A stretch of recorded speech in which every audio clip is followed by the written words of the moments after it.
1989, Japan was richer per capita than the United States. Then, one policy decision ended their economy for 3 decades.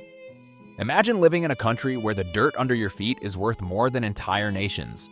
In late 1989, the grounds of the Imperial Palace in Tokyo, a plot of land roughly the size of a public park, was mathematically worth more than the entire real estate market of California. Before we start, if you want to understand money, investing in the stock market in the simplest way possible, subscribe to The Stick Market. Japanese corporations were buying up American icons. They bought Rockefeller Center in New York. They bought the Pebble Beach golf course. To the average person on the street, Japan hadn't just won the economic race, they were about to own the future. But history has a terrifying way of resetting the scoreboard. Nobody remembers just how fast it all vanished.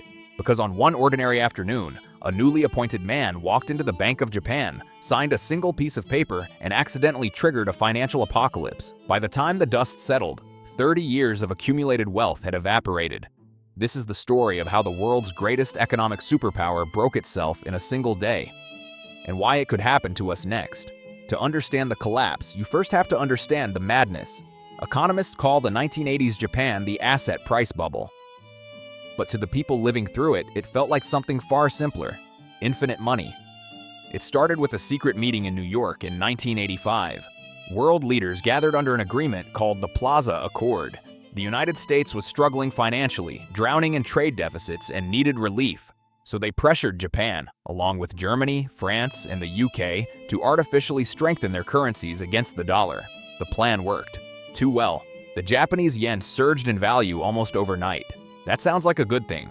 A stronger currency means more purchasing power, but Japan's entire economy was built on exports: cars, electronics, steel. A stronger yen made every Japanese product more expensive overseas. Toyota, Sony, Panasonic, suddenly their goods were harder to sell abroad. Factory owners started panicking. So the government made a decision that seemed perfectly reasonable at the time. To protect domestic businesses, the Bank of Japan slashed interest rates dramatically. They made borrowing money almost free. Think about what that actually means. You walk into a bank and the teller says, "Please, take $1 million. You barely have to pay us back." What do? You take the money, and then you go shopping. The Japanese didn't buy clothes and cars. They bought assets, real estate, stocks, and they bought them on a scale the world had never seen before. Here's how the toxic loop worked. Say you bought a small office building in Tokyo for $1 million. 3 months later, because everyone else was buying too, that building was now worth $2 million. So you went back to the bank, used your new valuation as collateral, borrowed $2 million more, and bought 2 more buildings.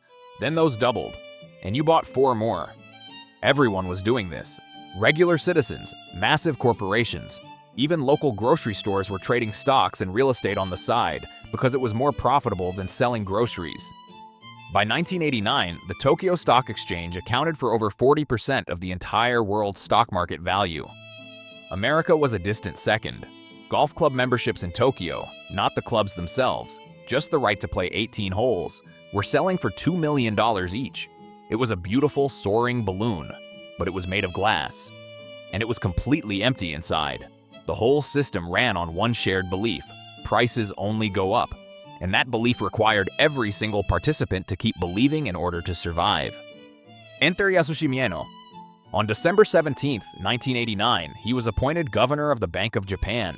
He was serious, disciplined, and deeply skeptical of speculation.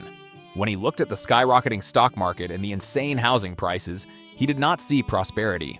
He saw a terminal illness. He understood something the celebrating crowds did not. When regular working citizens can no longer afford a basic apartment in the city where they work, you do not have a healthy economy. You have a time bomb. Mieno believed the solution was controlled deflation. Carefully, deliberately let some air out of the balloon. Cool the housing market by 10 or 20%. Bring things back to earth gradually. He described it as performing a routine medical procedure on the economy. He had no idea he was pulling the pin on a grenade. Just days after taking office, Mieno authorized a sharp, sudden increase in interest rates. He turned off the free money faucet. The reaction was immediate and catastrophic. Think of the entire Japanese economy as a massive game of musical chairs. As long as the music, the cheap borrowing, kept playing, everyone was happy to pay absurd prices for assets because they believed someone else would pay more tomorrow. In the afternoon, Mieno raised rates, the music stopped. Suddenly, that building you bought for $2 million using borrowed money, Nobody wanted it for $2.5 million anymore. Nobody wanted it at all.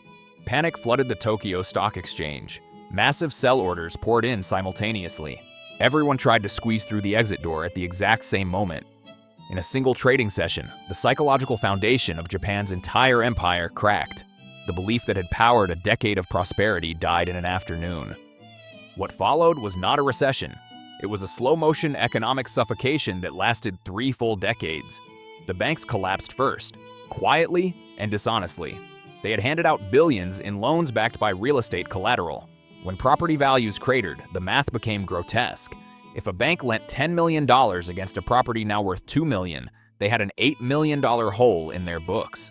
Multiplied across thousands of loans and hundreds of banks, the entire financial system was technically insolvent. But the banks refused to admit it. Instead of absorbing the pain, they kept failing companies on artificial life support, feeding them just enough credit to stay technically alive. These became known as zombie banks funding zombie corporations. Dead businesses kept walking, consuming resources, blocking the space that healthy new companies needed to grow. Then came the psychology shift, and this is where the damage became truly generational. When your house loses 70% of its value and your retirement account loses 70% of its value, you do not go out to dinner. You do not buy a new television. You save every single yen you earn because you are terrified of what comes next. When millions of people do this simultaneously, a new nightmare begins: deflation. In a healthy economy, prices rise gently over time. In a deflationary economy, prices fall because nobody is buying. And here is the cruel trap. If you know a car costs $20,000 today but will cost $18,000 next year, you wait. When everyone waits, companies earn nothing. When companies earn nothing, they freeze wages and cut workers. When wages fall, people spend even less. Prices fall further. The spiral tightens with no obvious exit. For 30 years, wages in Japan completely flatlined. An entire generation grew up knowing they would likely earn less than their parents. The bold, risk-taking culture of the 1980s was replaced by deep caution, compulsive saving, and a quiet, collective fear of ambition. Young people stopped dreaming big because the evidence told them dreams were dangerous. We look at Japan today and we see beauty, incredible food, efficient trains, a polite, disciplined society. We don't see the ghost of what was lost. We don't see the 30 years of stagnant wages, the empty office buildings, the generation that inherited a country running in place. The most dangerous assumption we carry into every booming market is that this time is different, that our central banks are smarter, that our economies are too large to fail, that the numbers on our screens represent something real and permanent. Japan proved otherwise. It proved that an entire nation's wealth can be constructed on nothing more than shared confidence. And when that confidence breaks, no printing press in the world can buy it back.